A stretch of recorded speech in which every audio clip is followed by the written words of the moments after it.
Welcome back to our channel జెంగోనీస్ vlogs. వినాయక చవితికి అందరం కూడా ఎకో ఫ్రెండ్లీ గణేషుని పూజిద్దాం, పర్యావరణాన్ని పరిరక్షించుకుందాం.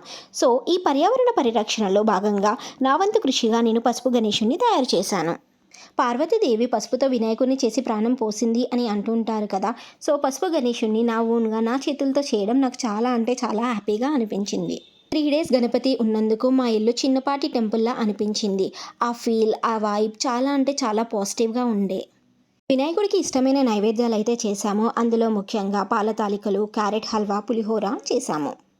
ఎంతో బాగా డెకరేట్ చేసి పూజ చేసి బాబాయ్ చెప్పడం అస్సలు మనసు ఒప్పలేదు.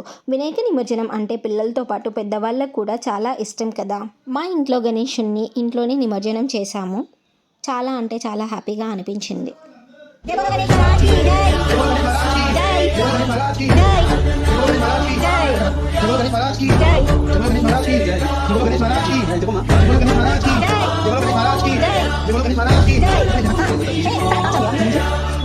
చలో గణేషునితో పాటు మీ అందరికీ కూడా బాయ్ బాయ్.